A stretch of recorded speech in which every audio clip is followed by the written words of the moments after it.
Hello everyone. इस slide में हम डेवलपमेंट ऑफ कंपैरेटिव पॉलिटिक्स के बारे में बात करेंगे कि किस प्रकार से जो कंपैरेटिव पॉलिटिक्स है उसके वोकेबलरी सब्जेक्ट मैटर और इन सब में विद टाइम क्या क्या चेंजेस आए, क्या क्रिटिसिज्म रहा और कौन से दौर के कौन से मुख्य वर्क्स रहे। तो कंपैरेटिव पॉलिटिक्स जो लेट 19th और अर्ली 20th सेंचुरीज में क्या स्थिति थी कंपैरेटिव पॉलिटिक्स की। देखो, कुल मिलाकर के ये जो कुछ लोग हैं यहीं से कंपैरेटिव गवर्नमेंट की शुरुआत होती है, ब्राइस से, हमन फाइनर, कार्ल जे फ्रेडरिक। इससे पहले के जो वर्क्स है उसमें कंपैरेटिव अगर पॉलिटिक्स की अगर बात की जाए तो मोंटेस्क्यू है, जिसने स्पिरिट ऑफ गवर्नमेंट लिखी है। मैकियावेली है उससे पहले, जिसने दो प्रिंसिपलिटीज, दो वो फॉर्म ऑफ गवर्नमेंट को कंपेयर किया है। और उससे पहले आगे अगर जाएं तो अरिस्टोटल है, जिसने टाइपोलॉजी ऑफ गवर्नमेंट पेश की है। तो अभी ये फिर जो है late 19th and early 20th century में क्या होता है, तो यहाँ पर जो कंपैरेटिव पॉलिटिक्स है, जिसको कंपैरेटिव गवर्नमेंट बोलें तो ज़्यादा बेहतर रहेगा, it was pre occupied with philosophical questions. जो इनके मेजर क्वेश्चंस रहते थे वो फिलोसॉफिकल नेचर के होते थे। What should be, what ought to be, इस प्रकार की जो बातें हैं, वैल्यू लेडन जो स्टेटमेंट्स है वो देखने को मिलते थे। Philosophical questions concerning good order, ideal state, क्या होना चाहिए क्या नहीं होना चाहिए। Abstract and normative vocabulary use की जाती थी। ठीक है। और it was largely concerned with the comparative study of institutions. Predominantly the study of institutions was part of it. Study of institutions में the distribution of power, the relationship between different layers of government, the legal constitutional principles regulating them, है ना, इस प्रकार की जो बातें थी। और यूरोसेंट्रिक अप्रोच थी, focused only on western countries. उस टाइम जो भाई डिकोलोनाइजेशन अभी होना था और बाकी सारी की सारी कंट्रीज जो है ब्रिटेन के और अदर कॉलोनियल पावर्स है उनके उनके होल्ड में थी, तो उनकी तरफ बिल्कुल भी ध्यान नहीं दिया गया। अब इसकी क्रिटिसिज्म की जहाँ तक बात की जाए तो रॉय मैक्रेडिस जो है वो बोलता है कि जो एग्जिस्टिंग जो कंपैरेटिव स्टडीज है, ये फॉर्मल इंस्टीट्यूशंस की तरफ ज़्यादा ध्यान देती है than non non formal political processes. तो भी फॉर्मल इंस्टीट्यूशंस लेजिस्लेचर को, जुडिशरी को और जो है एग्जीक्यूटिव को, इनको या तो अपने ही देश में कंपेयर कर रहे हैं या फिर दो देशों के बीच में, जो दो यूरोपियन कंट्रीज है उनको बीच में कंपेयर कर रहे हैं। जो पॉलिटिकल प्रोसेसेस है, नॉन फॉर्मल पॉलिटिकल प्रोसेस, उनकी तरफ इनका ध्यान बिल्कुल भी नहीं था। Second, it was descriptive rather than analytical. Analogy और एनालिटिकल जो टूल्स है उनका यूज नहीं किया जाता था, बस इनका मुख्य काम होता था डिस्क्राइब कर देना कि हाँ भैया ये इस प्रकार की चीज़ें यहाँ पर है। क्रिटिकली आप जो है चीज़ों को एनालाइज करो, उसके बाद में आप कुछ ना कुछ चीज़ बोलो, तो वैसा कुछ नहीं था। थर्ड है case study oriented rather than genuinely comparative. तो इस प्रकार की ये तीन क्रिटिसिज्म जो है रॉय मैकर्डिस प्रोवाइड करता है। मेजर वर्क्स की जहाँ तक बात करें तो इस दौर के कौन से वर्क्स थे, देखो late 19th and early 20th centuries के इंस्टीट्यूशनलिज्म जो अप्रोच है, इंस्टीट्यूशनलिज्म और फिर न्यू इंस्टीट्यूशनलिज्म आता है। तो ये एक तीनों की तीनों इंस्टीट्यूशनलिस्ट है, ये तीनों चारों पांचों जो भी है ट्रेडिशनल इंस्टीट्यूशनलिस्ट है एक प्रकार से। तो वहाँ पर भी इनके वर्क्स बहुत ज़्यादा इंपॉर्टेंट है, एग्जाम में भी बहुत बार पूछे जाते हैं। जेम्स ब्राइस वो फॉर एग्जांपल बोलता है फैक्ट्स फैक्ट्स एंड फैक्ट्स। इस प्रकार से जो है ये लोग, हालांकि इंस्टीट्यूशनल अप्रोच जो थी वो एक प्रकार से लास्ट अप्रोच होती है, उसके बाद में तो बिहेवियरलिज्म आ ही जाता है, जो कि प्रोसेस को ले आता है, जो कि बिहेवियर को ले आता है। तो यहाँ से थोड़ा थोड़ा ये लोग शुरुआत तो करते हैं, पर then again it was not up to the level. तो जेम्स ब्राइस है, उसने 1921 में मॉडर्न डेमोक्रेसीज करके किताब लिखता है। ये शायद लेजिस्लेचर्स को कंपेयर भी करता है, डिक्लाइन ऑफ लेजिस्लेचर की भी बात करता है। हर्मन फाइनर है, उसने 1932 में theory and practice of modern government लिखी है। कार्ल फ्रेडरिक है, उसने कॉन्स्टिट्यूशनल गवर्नमेंट एंड डेमोक्रेसी लिखी है। रॉबर्ट मिसेल्स ने पॉलिटिकल पार्टीज लिखी है, और मॉरिस डुवर्जर ने भी पॉलिटिकल पार्टीज लिखी है 1950s में।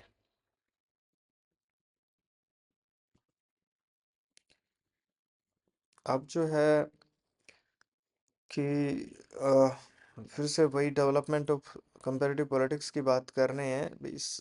ठीक है ना, early decades of 20th century में हमने देखा कि क्या क्या हुआ। अब जो है सेकेंड वर्ल्ड वॉर और उसके बाद में क्या होता है। देखो, इस दौर तक जो है इंस्टीट्यूशनल अप्रोच जो है डोमिनेंट होती है इसमें, आपके कंपैरेटिव पॉलिटिक्स में। लेकिन सेकेंड वर्ल्ड वॉर के बाद में क्या होता है, तो पहला तो जो है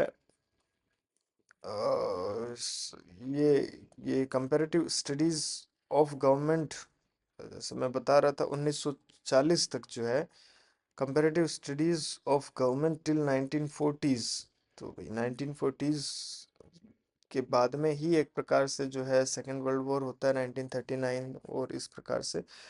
तो यहाँ तक जो है comparative politics was predominantly the study of institutions, the legal constitutional framework regulating them, and the manner in which they functioned within liberal democracies.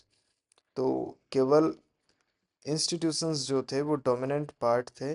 अब 1950s में जो है ये institutional approach है, इसको क्रिटिसाइज किया है। लास्ट स्लाइड में हमने देखा था कि मैक्रेटिस जो है वो किस प्रकार से क्रिटिसाइज इसको करता है।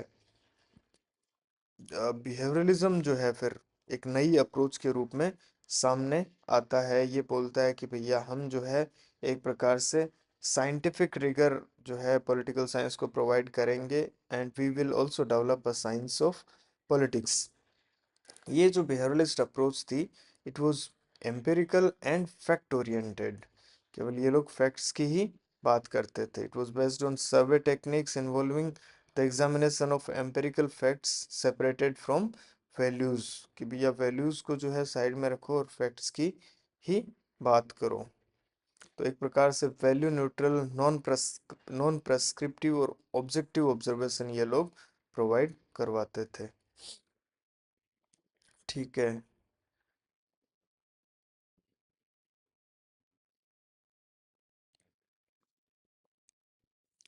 अब जो है इसमें आमंड एंड पॉवेल का और इन सब का आपने किताब देखा है।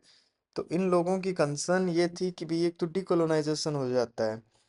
ठीक है, तो बहुत सारे नए कंट्रीज एक प्रकार से लेबोरेटरीज की तरह लोगों के सामने इमर्ज, जो थियरिस्ट थे उनके सामने इमर्ज होना शुरू हो जाते हैं। हालांकि ये जो है बिहेवियरलिज्म जो है यूएसए में होता है रेवोल्यूशन, और यूएसए इसको एक प्रकार से एरिया स्टडीज के रूप में भी देखता है कि किस प्रकार से लोगों को अलग अलग देशों में भेज देता है। इस टाइम आपको पता है इंडिया में भी बहुत सारे स्कॉलर्स जो है, जेम्स मैनर है, ये पॉल ब्रास है, बहुत सारे स्कॉलर्स जो इंडिया में भी आते हैं और यहाँ की स्टडी करके और फिर जाते हैं। तो दो यूएस से बहुत ज़्यादा सपोर्ट मिलता है इस प्रकार के प्रोजेक्ट को, बिहेवियरलिस्ट प्रोजेक्ट को। For example project Camelot was there in Latin America, और Himalayan project was there in India. तो यहाँ से ये जो एक प्रकार से थिंक टैंक कह दो इनको, या फिर यूएसए के जो दो प्रोजेक्ट होते हैं जिसमें इनको जो थर्ड वर्ल्ड कंट्रीज है उनकी जाकर के स्टडी करनी रहती है, और वहाँ की चीज़ें जो है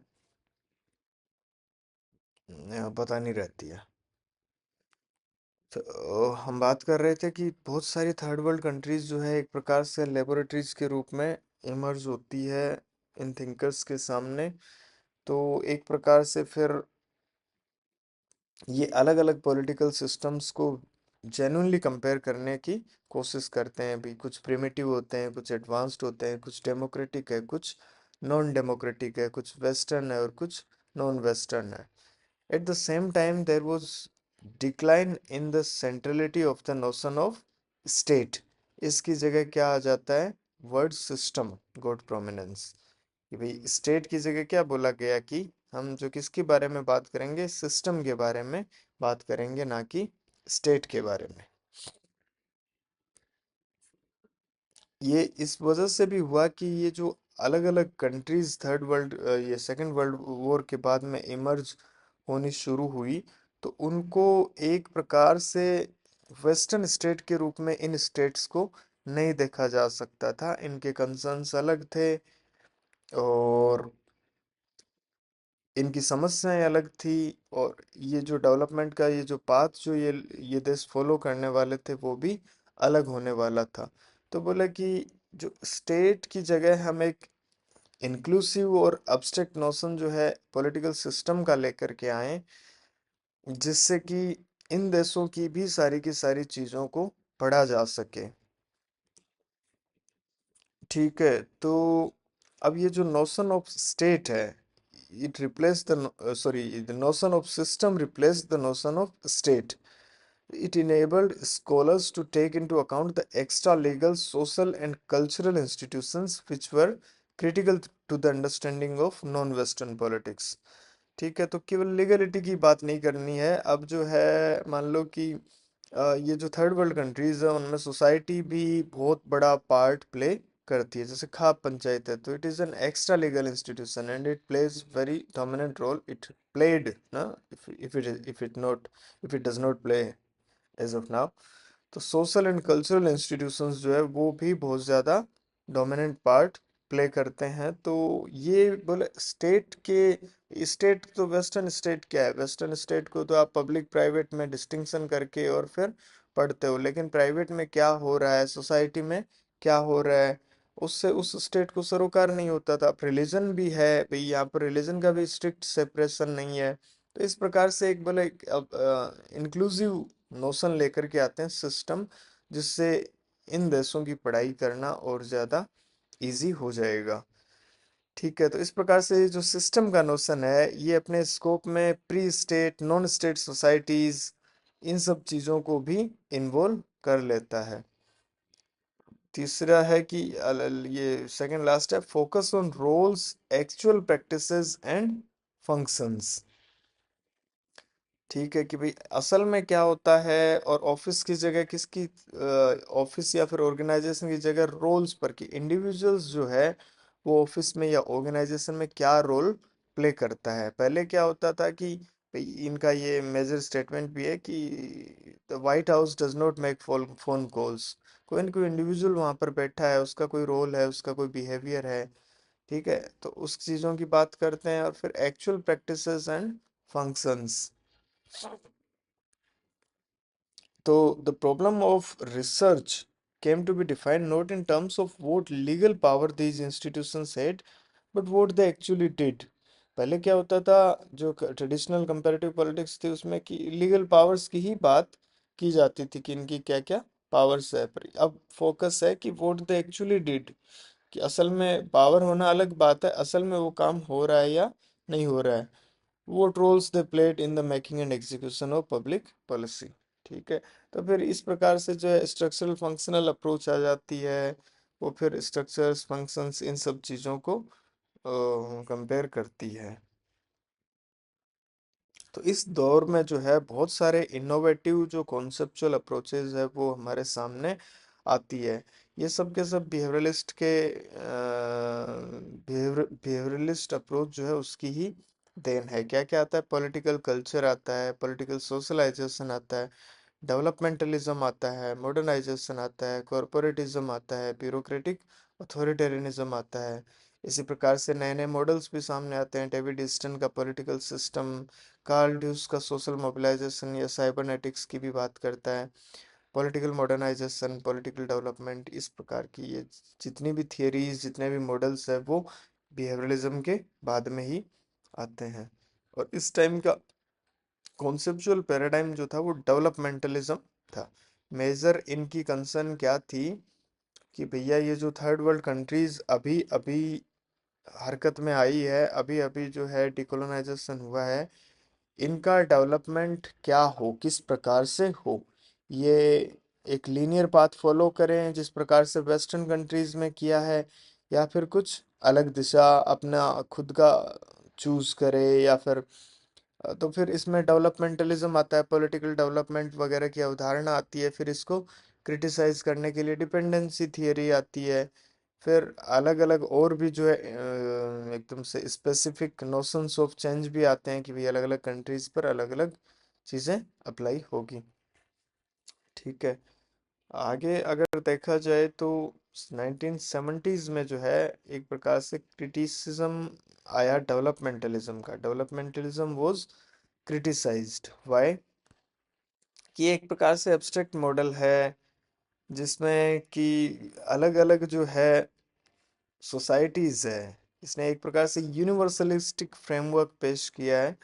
तो जो पॉलिटिकल सोशल और कल्चरल सिस्टम्स है इन कंट्रीज के, वो एक यूनिवर्सलिस्टिक फ्रेमवर्क में नहीं पढ़े जा सकते हैं। वेस्टर्न जो सोसाइटी है उसका कल्चर, उसका सोसाइटी, उसका पॉलिटिकल सोशल सिस्टम अलग है और थर्ड वर्ल्ड का अलग है।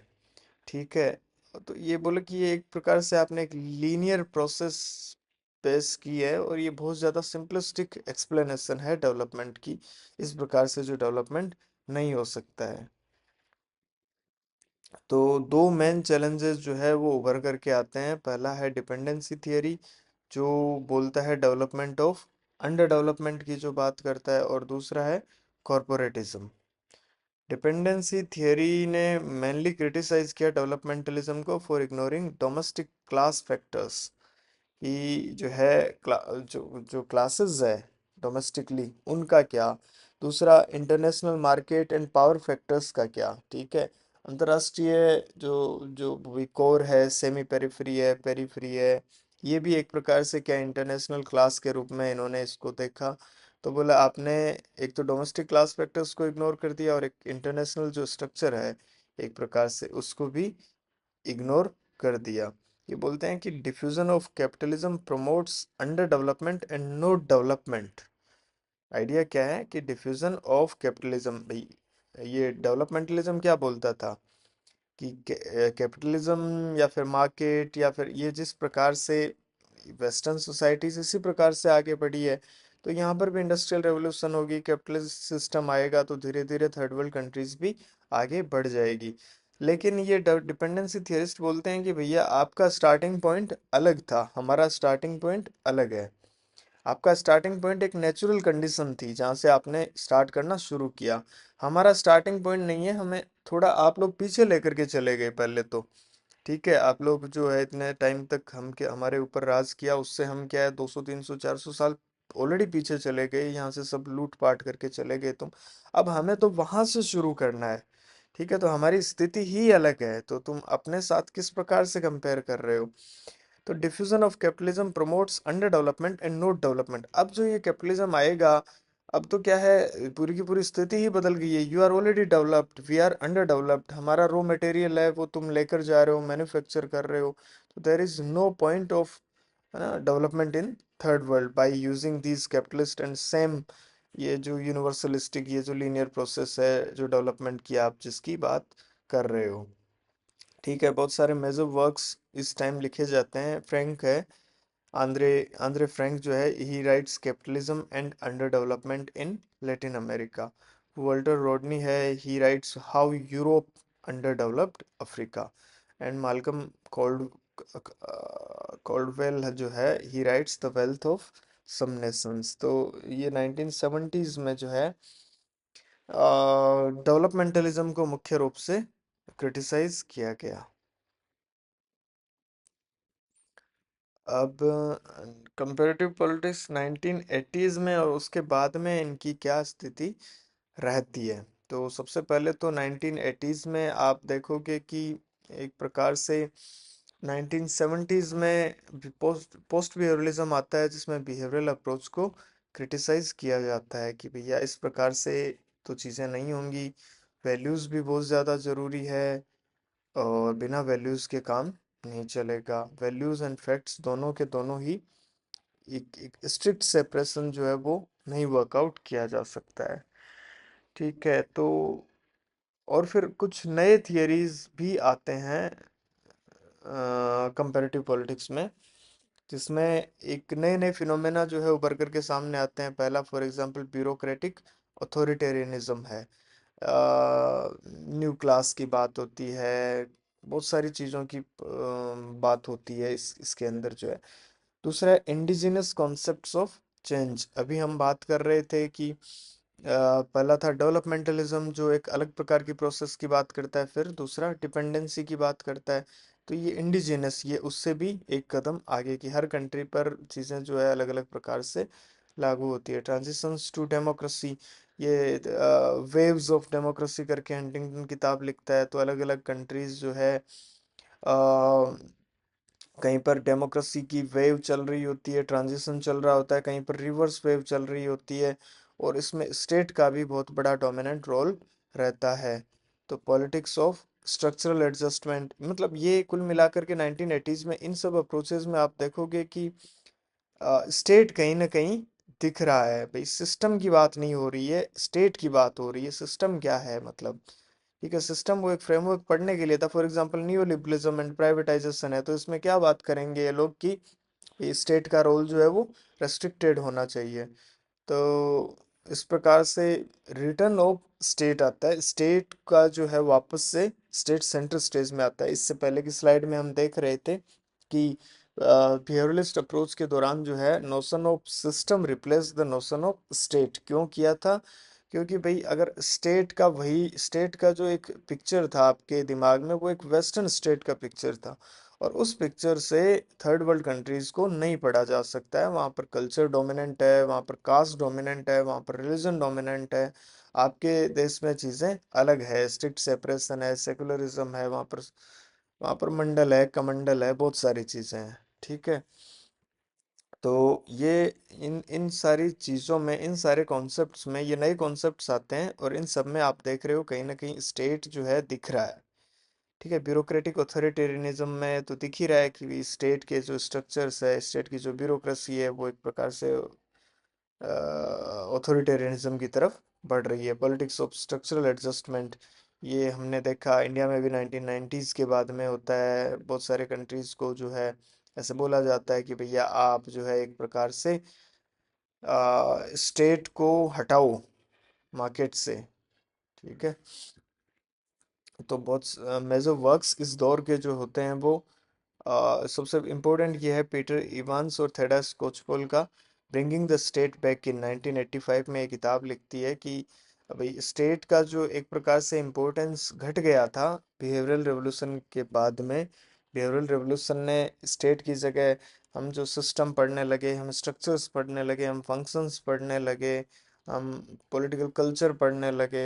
ठीक है, इन सब चीज़ों पर ध्यान ज़्यादा था, और स्टेट की उस टाइम फिर नई नई डिबेट्स भी शुरू होती है स्टेट को लेकर के। ये पोलांजा और मिलीबंद के बीच में जो है whether state is an instrument और ऑटोनोमस। ठीक है, इस प्रकार की जो डिबेट है आपको इसी दौर में देखने को मिलेगी। मिलीबंद किताब लिखता है the state in capitalist society 1969 में। पोलांसा जो है he rights state power and socialism इन 1978। तो इस प्रकार की इनके बीच की जो है the nature of state, marks भी अपने अपने काम में इस प्रकार की कोई चीज़ बोलता है, तो मिलीबंद और पोलांसा की ये जो डिबेट है मार्क्सिस्ट नोशन ऑफ स्टेट है उसके अंदर और डिटेल में पढ़ेंगे। फिर ये गुलेर्नो ओडोनल जो है he also writes economic modernization and bureaucratic authoritarianism. इस प्रकार की जो किताबें हैं ये आपको दिख रही है कि कहीं ना कहीं 1980s में the state came back, state received its share of attention in these works. अब यहाँ पर जो है लेट 20th सेंचुरीज में क्या, सेंचुरी में क्या होता है कि एक तो स्केलिंग डाउन ऑफ सिस्टम्स, ये जो ग्रैंड मॉडल्स थे किसी भी टाइप का हो, चाहे ये हो, चाहे इससे पहले बिहेवियरलिज्म और वो सारे के सारे हो, तो ये स्केल डाउन हो गए थे। अब यहाँ पर स्ट्रेस होता है स्पेसिफिक कॉन्टेक्स्ट एंड कल्चर्स पर। ठीक है, फोकस जो है वो स्पेसिफिक कॉन्टेक्स्ट एंड कल्चर्स पर होता है। फॉर एग्जांपल हंटिंगटन जो है इस दौरान किताब लिखता है क्लैश ऑफ सिविलाइजेशन। तो वापस से जो है कहीं ना कहीं हम कल्चर की तरफ जा रहे हैं, पर not the same way that political culture tried to study political culture. उस प्रकार से नहीं, अलग प्रकार से। ठीक है। तो और फिर जो है civil society and democratization approach भी आती है।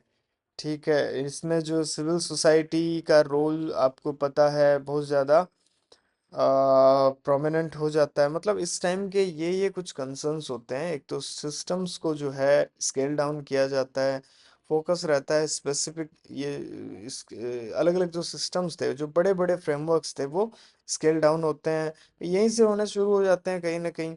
और फोकस होता है स्पेसिफिक कॉन्टेक्स्ट एंड कल्चर पर। फिर सिविल सोसाइटी एंड डेमोक्रेटाइजेशन की बात की जाती है भाई। नोशन ऑफ सोशल कैपिटल आता है। सिविल सोसाइटी, आपको पता है 1990s में सिविल सोसाइटी का कंसेप्शन जो है वो रिवाइव हो जाता है कि किस प्रकार से सिविल सोसाइटी जो है it can play a very dominant role in any society. ठीक है। और फिर democratization of the the arena of civil society और the society as a whole. Daniel Bell लिखता है एंड ऑफ आइडियोलॉजी, फुकुयामा लिखता है एंड ऑफ हिस्ट्री। तो एक प्रकार से ये जो है यूएसएसआर का तो एंड हो ही जाता है, तो एक प्रकार से लिबरल आइडियोलॉजी और यूएस हेजेमनी जो है वो चरम पर रहती है इस टाइम। फिर इस दौर में बहुत और भी बहुत नए नए डेवलपमेंट्स होते हैं, नए सोशल मूवमेंट्स हालांकि बहुत पहले से शुरू हो गए थे, पर इनकी स्टडी जो है वो बहुत अच्छे से होना शुरू होने लगती है। ग्लोबलाइजेशन है, ये दौर जो है वो ग्लोबलाइजेशन का भी दौर है। इंफॉर्मेशन कलेक्शन एंड डिफ्यूजन, तो इन सब चीज़ों की ही बात हो रही होती है।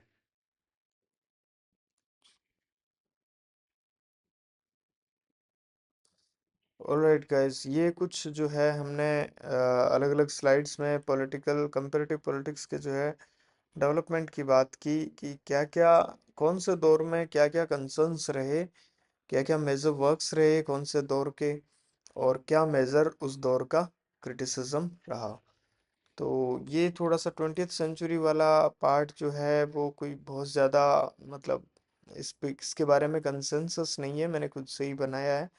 तो बाकी जो है वो आप देखोगे कि पहले जो कंपैरेटिव पॉलिटिक्स में कंपैरेटिव गवर्नमेंट या फिर स्टडी ऑफ इंस्टीट्यूशंस डोमिनेंट था 1940s तक। फिर जो है सेकेंड वर्ल्ड वॉर के बाद में डिकोलोनाइजेशन होता है और अलग अलग कंट्रीज सीन में आती है, तो अपना बिहेवियरल अप्रोच आता है, और बिहेवियरल अप्रोच के बाद में बहुत सारे नए नए मॉडल्स आते हैं। फिर इन मॉडल्स को 1970s में क्रिटिसाइज किया जाता है थ्रू डिपेंडेंसी एंड कॉरपोरेटिज्म। फिर 1980s में return of the state came back to the focus जो है। उससे पहले जो स्टेट को बोला, स्टेट इज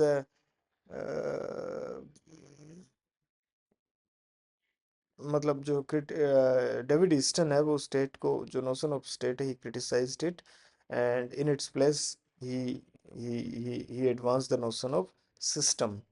तो इस प्रकार की जितनी की सारी बातें एग्जाम पॉइंट ऑफ व्यू से मेजर वर्क्स इंपॉर्टेंट है। और हमें अगर आगे कंपैरेटिव पॉलिटिक्स पढ़ना है तो हमें थोड़ा इसका जो है development throughout different phases chronologically पता हो, तो it becomes really easy to study it. तो ठीक है फिर ना, we'll study some another aspects of comparative politics in the upcoming slides. Okay, thank you for watching.